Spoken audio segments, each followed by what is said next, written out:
call the Sister Cities Commission meeting to order. Roll call. Say who's not here. Yeah, you can just say. John Borwick, Steve Balza, and Gary Klimick are at. Let's move on to the agenda. Has everybody had a chance to look at it?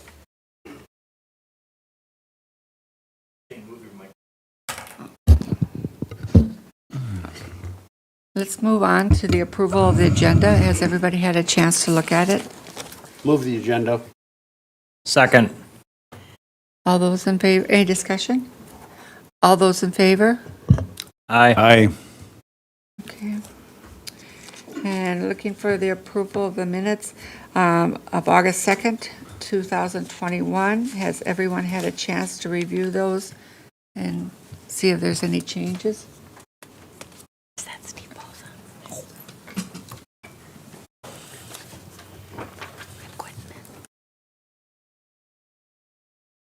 I move approval.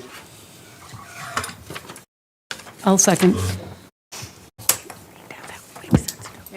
Any, all those in favor? Aye.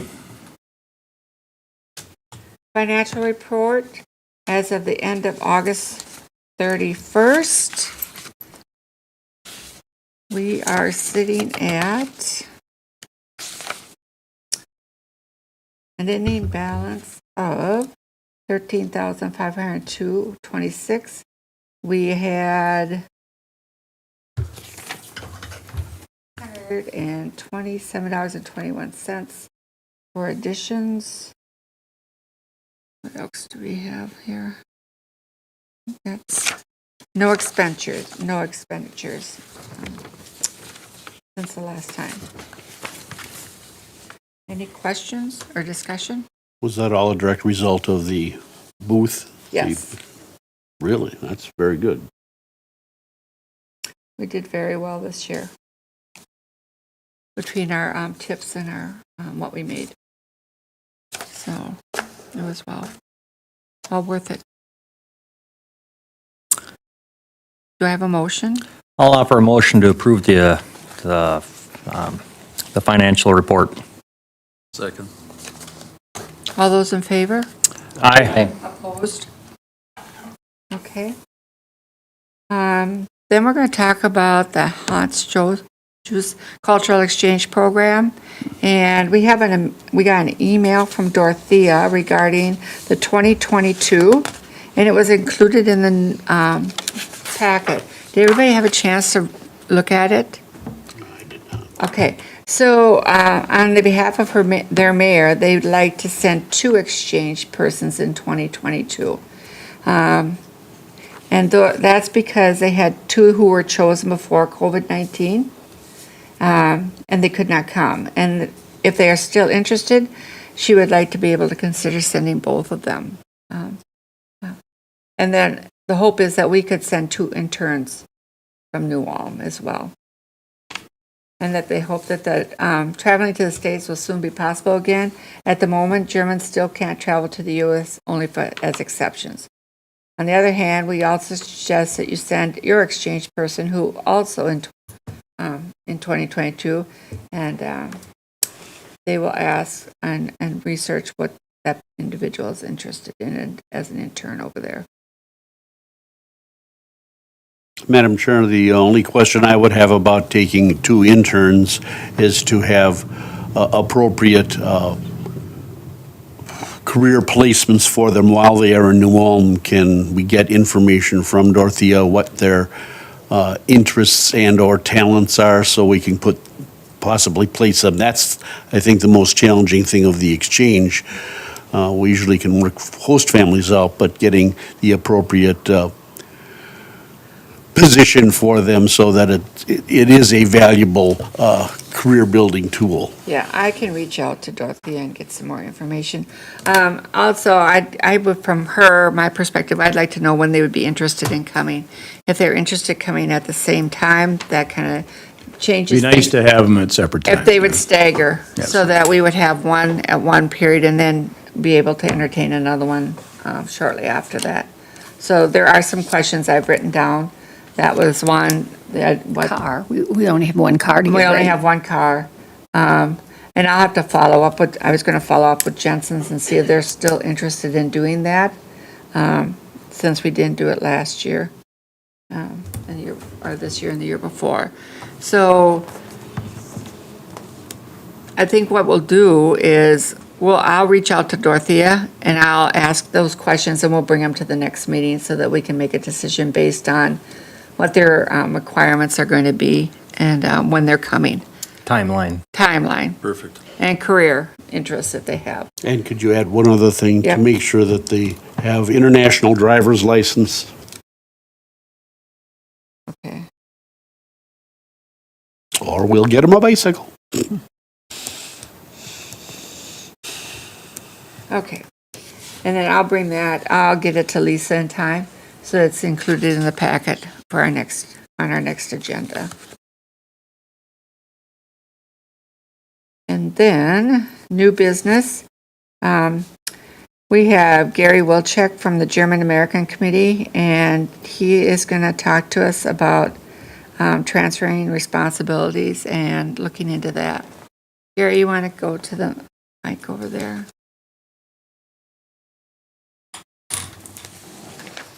Hi, I'm Gary Wilczek, and this is Rick Eckstein. We're both board members with the German Bohemian Heritage Society, better known as GBHS. And we're here to talk about sharing responsibility with the Germanic American Day Parade. So I'll just give a little background and then I'll turn it over to Rick.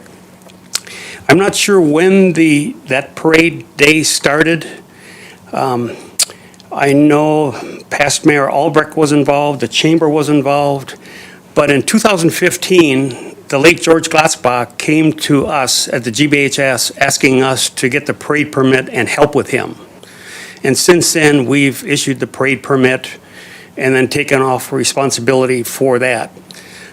So since then, we've had trouble maintaining responsibility. We don't really have a parade entry fee. We have just our society membership liability insurance. We're not sure if that would cover for any event incidences at all. So that's why we're asking for help or shared responsibility. So, Rick? Yeah, and it's just like a lot of other organizations, we have hard time getting members to step up and partake, so it's getting more of a skeleton crew doing the work, and along with our financial responsibilities are shrinking slightly. So what we're kind of asking is, we're hoping the Sister Cities Commission would take on more of the responsibility, maybe the oversight of, I'll pass this out here shortly, but take over the parade management, permitting, and possibly the insurance related to the parade, the liability. And what we'd like to see is a committee formed with GBHS, sister cities, maybe the Junior Pioneers or other interested organizations that would help organize the parade a little bit beyond that, to get more participation locally for people, promoting our German ancestry, basically. So that's kind of what, in a nutshell, that's kind of what we're asking, is if the sister cities would kind of take a lead role in that, on the parade. We would like to help, but we just don't have the manpower and financials to do it all anymore. Also, it seems that with the size and the importance of this parade, it should continue and succeed, and we just don't have the horsepower to maintain that. So I think we need more city involvement or more like-minded groups like yourself or the JPs or other organizations, because it's in the city's best interest too to really make this go. We're the Minnesota German Bohemian Heritage Society, and a lot of times we're focused with doing things out of the county and even out of the state with our Wisconsin friends. So this is more city-related, and that's why we'd like to see more like-minded organizations get involved. And we do draw people in from quite a ways away for it, partly because of the parade, but for Oktoberfest. So that helps. But it brings tourism to town, a lot of people. Gary, when is the parade? Or somebody- October 2nd. Always the first Saturday of And how Oktoberfest. do people get notified to come? Like, We have an email string, excuse me, we have an email string that we send out for the parade, and this year we're off to a late start with COVID. We weren't sure up until recently we were gonna have it. So I'm gonna be sending out an email invite to the usual people organizations we send out to get parade units, and then we have some families that actually walk through with their family flyers or flags, banners, and, Essentially, we're not a George Glatzbach. George could do it all. Yeah. He had connections, and he spent months, even with the Chicago German societies, and really gave a lot of advance warning, spent a lot of time involved with that direction. But mainly it was, at the end, email and getting editor's mailbag and sort of thing. So I'm sure there's even better ways to succeed. so. I do have just a short outline I'd like to hand out, if that's okay. To what you read, does that outline indicate your expenses from previous years? Directly with the parade, we haven't had a lot, but our concern is with the liability insurance. If we have to take out a separate policy for that, we don't think we can afford it. Has the event been insured before? Not really, vaguely, with our liability, that we get mixed reviews from the insurance companies. We haven't addressed that real early. It's a risk.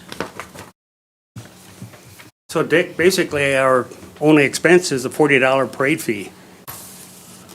Parade fee. Wall, do you pay that too? Yes. Is that, because all the parades that we did as sister cities, we just pay our $10, remember, to somebody. I don't even know who we paid somebody. For $10? Really? Yeah, I thought it was only $10 that we Wow. paid. You're lucky. Who do you know, Carolyn? I don't know. I think that, well, I didn't actually have to pay it, but we had to provide the car. I know all But of that was those. an entry fee. Oh, that's right, That was that's just- right. Entry fee. See, That that's was it. not the parade permit, that was just the entry fee Right, for a float. for us. Still $10, boy. No, I think that's what we paid. We don't charge an entry fee for people that come in a parade.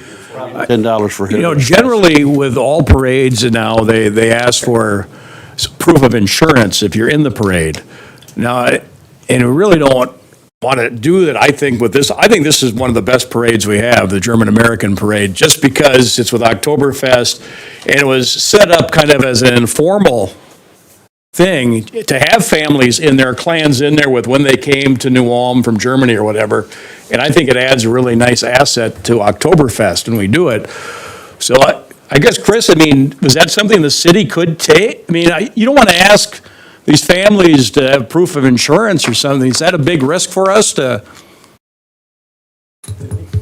Chris Alden, City Manager.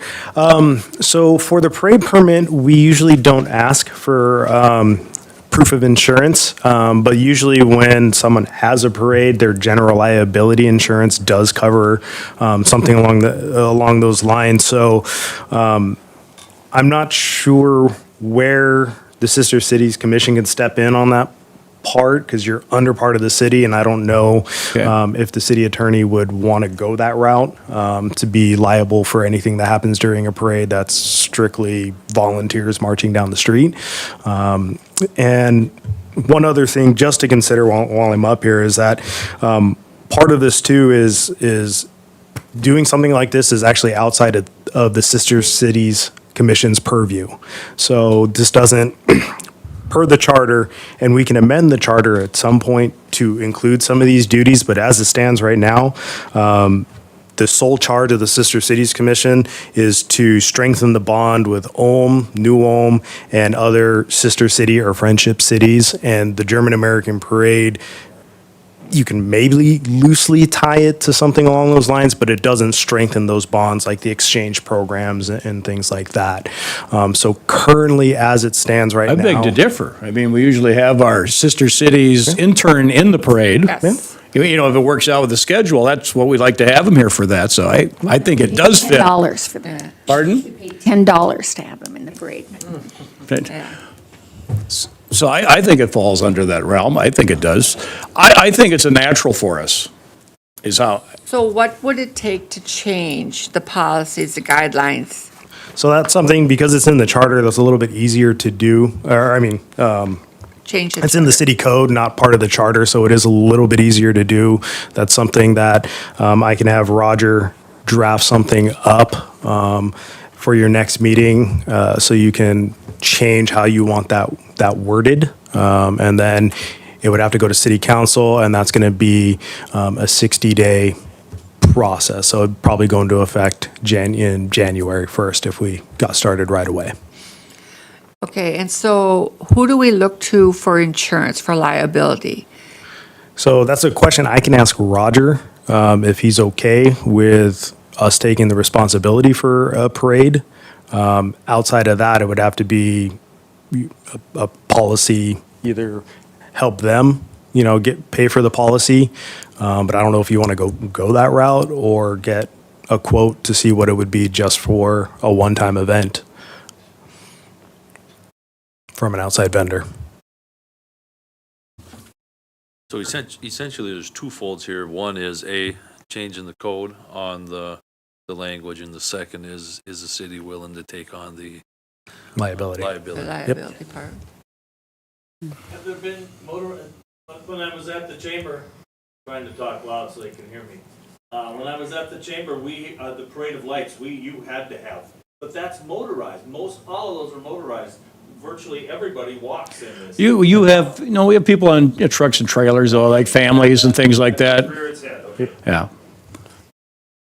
Yeah, that's the thing about insurance. You can get an event insurance. Our Flying Dutchman Motorcycle Club, we pay $900 just for one event for a weekend. That's possible. I'm not that versed on it. But the insurance that Rick was talking about was our society insurance, and we pay $950 a year. And we're not really sure if a parade event would be within the scope of liability. We just don't know. We've heard of some horror stories about some vehicle stepping on an accelerator and ramming into a building or hurting someone. I thought at other parades, you're required to show proof of insurance for the vehicle or whatever you're presenting in the parade. And we don't do that, so we're kind of out on a limb. And we also don't charge, so maybe that offset doesn't make us liable. I don't know. There's all kinds of ways to look at it, I suppose. I think, I just think if you go the route of having the entrance proof of insurance, you're going to kill that parade. Yeah, yes. And I'd hate to see that happen. There's a lot of just family units that Yeah, come in. it's a very informal, but I think, again, it's a very nice part of Oktoberfest. I'd hate to lose that. I was reminded by Denny Warda here that about 20 years ago, George and Denny, I believe it was, lined up a band from Germany to come here, and it was exactly 20 years ago, and 9/11 hit. They were all on their way, it was all set up to come for Oktoberfest and be a part of our parade and the organization in town here. And when 9/11 hit, that got kiboshed. Of course, they couldn't come over, and they haven't come back since then. So just as a little history note. To your point, Brian, about the way this parade has evolved, it really started out as an unmechanized parade. We're all on foot. However, it's now progressed quite a bit. It's still mainly on foot, but we've got convertibles. Eddie Stodic brings his John Deere tractor, and we've got pickups pulling wagons. So there's some risk involved. Somebody came with floats. Oh, sorry, Brian. Somebody came with floats because I have pictures of George, and there's a big float with girls on it behind him from a couple of years ago. Well, that's So George. somebody That's- showed up with floats. Turner Hall has participated in it. Yeah. Shells has brought their bus through. A lot of organizations have participated Yeah, already. it's a great parade. I just, when it started, part of it was too, people that come to town for Oktoberfest would march in the parade. Yes. Yes. We had a lot of I people. just hate to have an obstacle there where, I think that's cool. It's referred to as a people's parade. So And- last minute entries and things like that. I just think if somehow with insurance, it's not too expensive, if we can handle it rather than, So do you want us to take it over, or join with you? Because when Alan explained it, Forrest, he said, have Luxembourg Society join, Sister Cities join, Junior Pioneers join. Our Join president- was the optimum word, not take over. Our president, Wade Olson, was hoping for someone to take over responsibility and operate as a joint based committee with like-minded organizations, whoever. And we're hoping, JP, Sister Cities, there's other organizations that might be out there too, and just make it a joint effort. Like with our Memorial Day event, our parade, we have a joint meeting between the Legion, the VFW, and the disabled veterans together, having a representative, and together making the best decisions. I mean, we want this parade to succeed and prosper with the entire Oktoberfest event. And I think the city can prosper best, and I think what Rick and I are saying is we're just not staffed for that. And this liability insurance is now kind of an emerging issue because it started out as walking only, and now it's more mechanized. Are you hoping for October 2nd to have somebody take this over? Or are you guys No. going to do it? You're in charge this year. Well, we're going to run with it yet as best we can. But as we move forward, we'd like to see this migrate, because there's no way we can get it all resolved by then. It's coming up pretty quick on us. Yeah, we need someone or some organization to take over the responsibility. And we'd like to contribute and be part of a group-based organization to see it continue. It seems like it ended in our lap after George passed away. And we're not George. We're not staffed for that. That's not. So that's why we're asking for help. So whatever help would be appreciated. It looks like the biggest thing for us as a committee is this within our code of laws that the city has. I read it that we're pretty strict on Ulm and Neu-Ulm, and pretty much those are what the code says. And we can sit up here and debate law, but we're not lawyers. How do we get the attorney involved and get his opinion about what we can and can't do? I can reach out to him tomorrow and get something, hopefully by the end of the week or early next week, to everyone on the commission, so you know where that stands. So if we do need to go through the process of amending the city code, we can go through that process, and at your next meeting, see how you want that worded, then get it to the city attorney for his approval to draft something up for city council to go through the motions to get that on the books. And, I can also ask him at the same time, if he would be comfortable with the city taking over the liability for the parade as well, so you have that answer, and what we would need to do a one-day, event permit or event insurance for something like this. So you have that information going into next year. I think that sounds like a good idea, Chris. And I think financially, we have the means to support something like this to help out and We to do. contribute. And I'd hate But to if see it is a $900 fee for insurance for a one-day event, and if we can't piggyback on the communities in the city's insurance, then it's a lot more questionable. Well, let's get some homework and Yeah. bring it back and entertain it. So I'll probably have something in about 2.5 weeks. Plenty of time to get you the information so you can mull it over before your next meeting. That sounds like a plan. And then we can go from there. Then we can discuss what we want to do. Well, we can look should at their. memorialize it, so, Madam Chair, I'll make a motion that the Sister Cities Commission pursue working with the German Day Parade and investigate whether it can fit within the city charter and what our authority is as a Sister Cities Commission, and also research with the county attorney, or the city attorney, on liability insurance. And then we can get back to the folks who are making the request. So we have a motion on the floor. Second. Is there a second? Okay. The minutes, can I get the motion in a brief format, what exactly we're asking? We're asking Chris to take something to Okay, Roger. we're asking the city, city manager to investigate changing our Charter. charter. Or code, city code. The code, to see if it's within our authority to participate in that event, and asking the city attorney if we can piggyback on the city's liability insurance should we have authority to participate in the parade.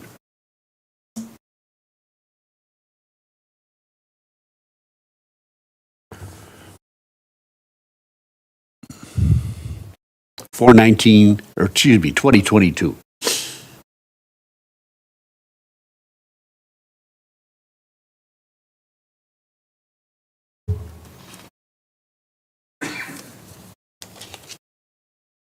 Do we have a second? Yeah, we have a second. Okay, any discussion? All those in favor? Aye. Hey, Opposed? Okay. Thank you very much. Thank you. We'll get, Thank you. you're welcome. Next thing on the agenda for new business is discussion, designs, ideas for the Hans Joe's Park kiosk. And Carolyn has submitted two pictures, and it was included in your packet. And Carolyn, do you want to explain more? Well, Mayor Sweeney and I went to clean out the old kiosk. Nothing had been done, I don't think, for a very long time. The papers just crumbled in our hands, so we get that all cleaned out. And so then I took the keys, and I had a lot of stuff from Ulm, from when Larry and that whole group traveled to Ulm, and from all the kids that we had here. So I put together, as you can see on the picture, what I had. But it's not big enough to fill the whole thing, and I'd really like to put pictures of the students who were here that we had, the interns that we had, and the ones that we sent to Germany in there, pictures with a little tiny bio about each. I thought that would be much more interesting. The flags, the Denkmal and Herman and the other ones, they've been up for a long time. I'd like to replace those. So I guess what I'm doing is I'm going to ask for money for two things. It rained and leaked inside, so everything got wet, and that was the problem. And a friend of mine who's very good at fixing said I needed a drip edge to stop it from doing that. So I'd like to have a drip edge put in so it doesn't leak anymore. And then I'd like some money, I don't even have any idea how much, to make pictures, to take pictures that we have. The year we had Ellie here, she made a whole photo album We have for that. us. I have So pictures already printed there. I thought it just would look better for everything. If you go down to look at it, this is what I did. I went through books and cut things out. I cut out some language things, how to say hello and goodbye. I cut out some wastes and measurements, adorable phrases you could say, pictures of Ulm. I took my sister's pictures of Ulm and put them in there. But the best thing about Hans Jost is people we have here and the people we sent there. So like Becky Bregelman sent me a number of pictures from John when he was over there. And so I have those. And I hadn't even put anything out yet, because I don't know if you're going to approve me spending money on this. But it needs to look better. If we're going to have it, we should make it look terrific. And I don't know, it doesn't look bad now, but it could be much cuter. So I'm asking for money for two things: to fix it and to get pictures made for it. And I'll gladly do it because I'm a retired school teacher, and school teachers put up bulletin boards at the beginning of the year, and I feel the need to put up a bulletin board, I guess. I don't know. Do you have a picture of Hans Jost himself? No, but that would be good to put in there. I took the things that Mayor Sweeney gave me and that he had gotten from Jack Minch. So I put all of that in there, the things because Jack had a list of all the people who had been interns here and who we sent. Joe Bombell, I don't know if anybody remembers Joe, when Larry and everybody went to Europe, Joe made, what is that brass piece? He did a laser cutout of the Munster. Yeah, it's gorgeous. So Sue and I had one. He sent one back for me too. So I put that in there. I thought anything that we had from Ulm that was significant would look good in there. And nobody messed with it. It was rain wrecked it. Was our only problem with that. So that's what I'm requesting. Carolyn, do you have a budget in mind? I do not. Are you talking $100 or? Good, Larry. How much is a drip edge? You would know better than I. Pretty minimal. Okay, so that won't be much, and Eddie will do it for free, or $20 maybe. or you could maybe help with that, and, Well, I And- like the idea of it, and let's move it along. I'd offer a motion that we allot a budget of $350 and make it happen. oh my, no, I don't think I need that much, but if we have it, I'll start with that. That would be great. It's there for the public to see on a regular basis.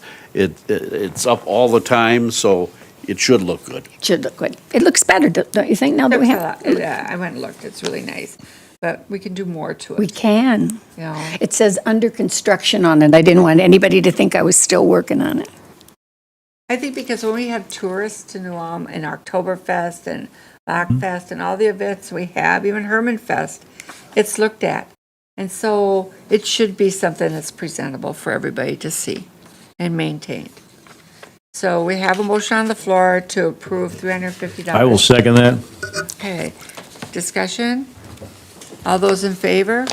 Aye. Opposed? Okay. Next on our agenda is to discuss the Sister Cities Commission sign design and possible location for the 4 signs that was submitted by Dick. There's a quote from M&R Signs Company in Fergus Falls, Minnesota, and the hardware for the 4 signs cost is approximately $1,000 to $1,500. And then they put a revised sign drawing in the packet for everybody to look at. And you, Madam Chair, Commission members, Joe said I'm city engineer. So Okay. I'm here to, after Mr. Seabooth wants to provide any information on it, I have some statements and information for the That commission as well. Placement is important. There are 2 approaches to the cost of the hardware to hold the sign up, and it all depends where they are. If they're in a right-of-way situation with the state, we have to do the breakaway signs, and that's the quote for the breakaway signage standards. If we have them in a place that it's not in a state roadway, as far as I know, then we can go with standard signposts, essentially. Commissioner Seabooth and commissioners, so correct. Anything within the MnDOT right away is going to have to abide by their standards, and they've switched to a square tube post with the break-off collars. It's much more expensive than regular U-channel posts, which the city usually uses on its sign installations. With the size of the sign in question, it's possible that price would need to be doubled depending on if it's 2 posts installed as compared to 1. So that estimate may need to be, multiplied by 1.5 or 2 in order to have the correct hardware that the state would need to approve. So sign installation cost is one item. The other item is anything within MnDOT right away, we would need their permission for the install. Generally, I think they probably wouldn't have an issue with it if we install the signs to their standards, but it's something their groups would have to look at. Little background, the original request was at the Welcome to New Ulm signs at the entrances to town.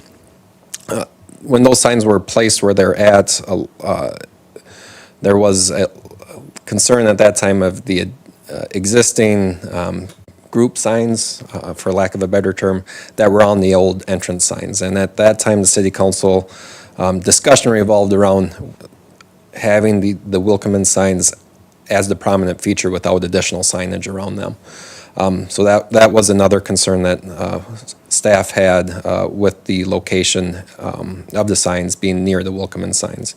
If we move those away from the Welcome signs and they're still within the MnDOT right-of-way, we would still need that permission. But if they're moved to a location within the city-controlled jurisdictions or the county, it's probably a little bit easier situation to deal with. So we could, all that would take with council action and then county commissioner approval from working with the county engineer at that point. So here to answer any additional questions you may have or provide any additional insight. Question I would have with regard to, we want them on the highways as they come into town. But once we're in town, for example, say on Highway 37, if we were on, how far does the city, or is the state right-of-way off of So, 37? Yeah, so 37 is Nicollet County jurisdiction until we're on our side of the river, and then it's strictly city-controlled right away at that point. Anything in Nicollet County would need Nicollet County approval. But once we get beyond, over the bridge, that's all city right away. So how far back is the new Ulm sign on 37 going to be moved? I know it's coming up. Yeah, it's, on Wednesday, that sign is going to be moved to the Putting Green site. So it's going to be approximately halfway between Valley Street and the bridge.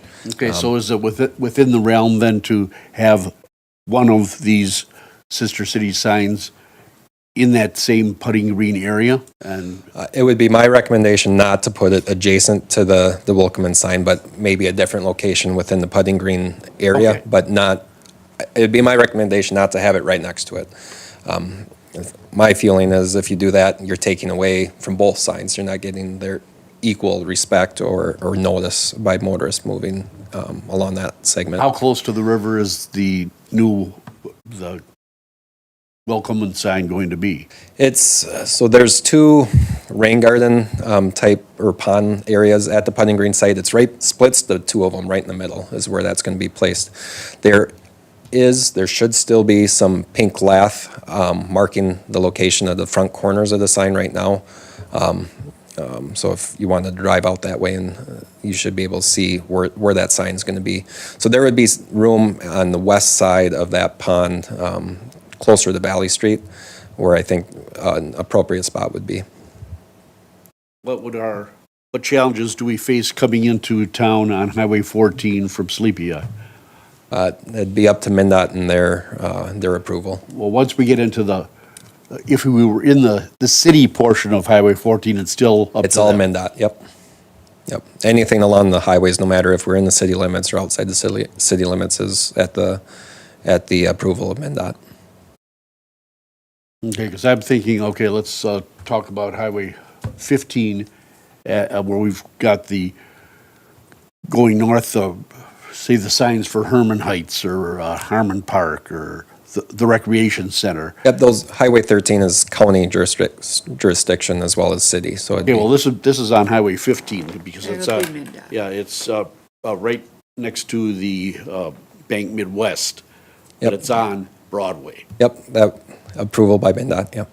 Well,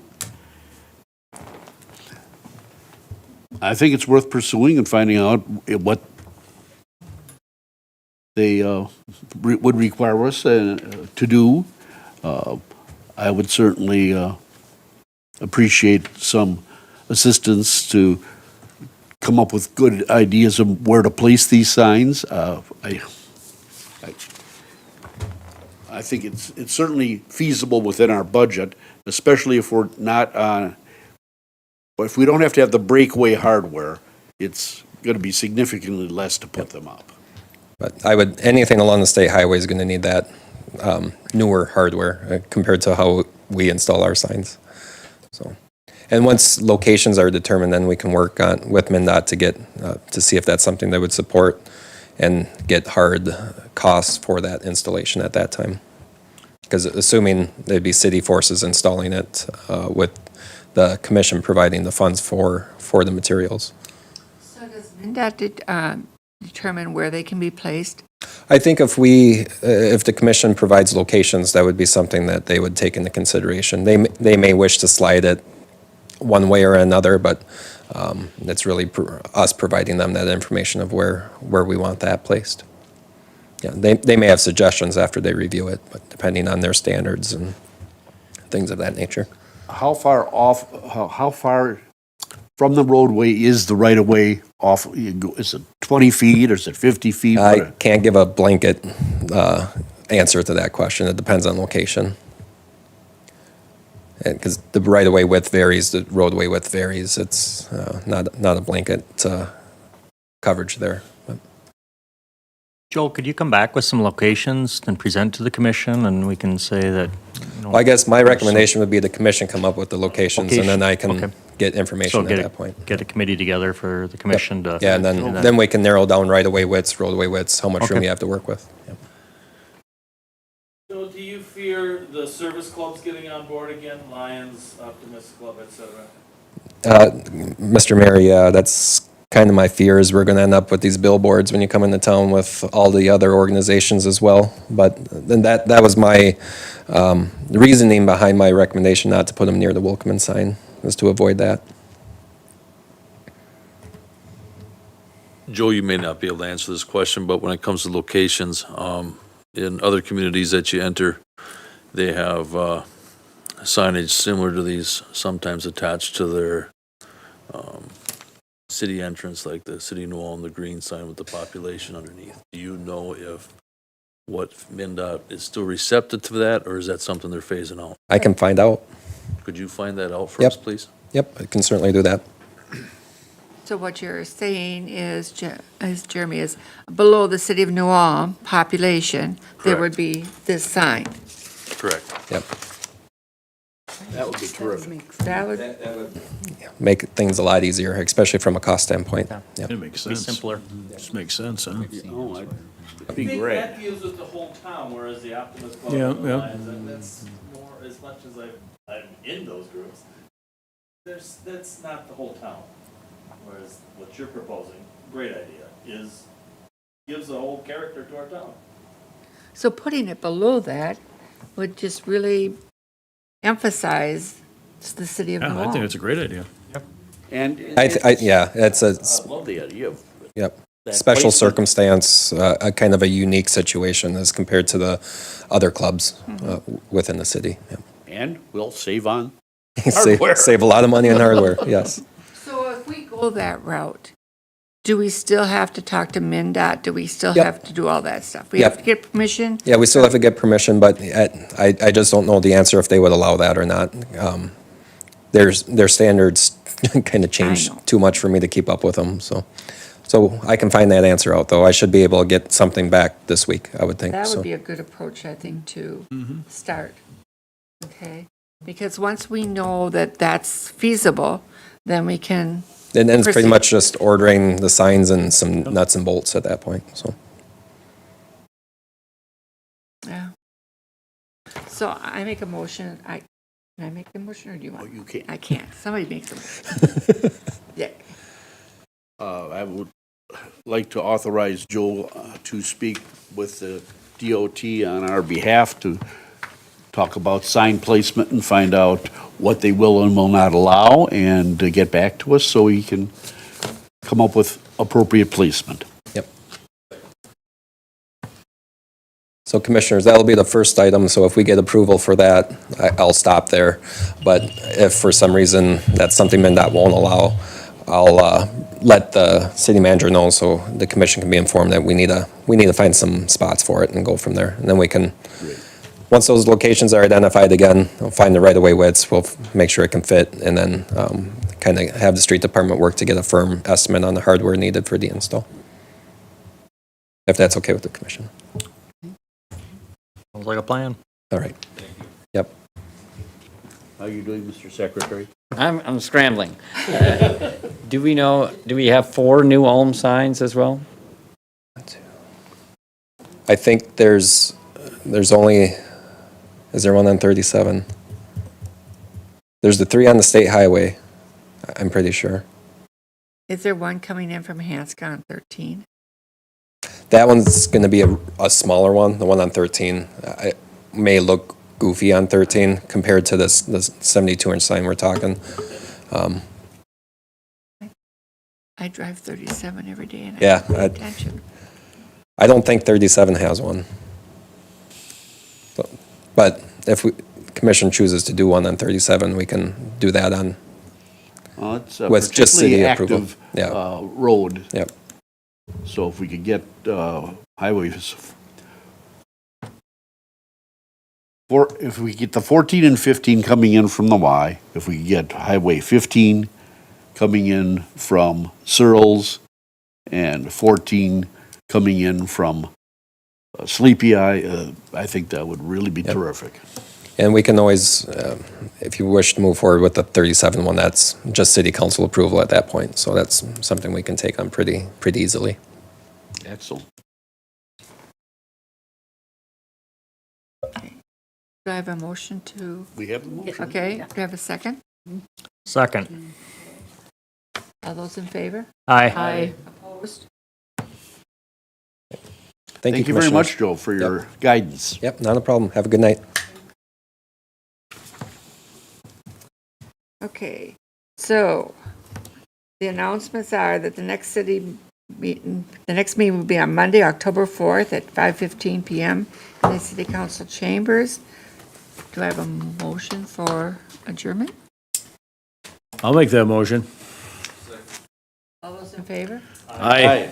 Opposed? Okay, meeting adjourned.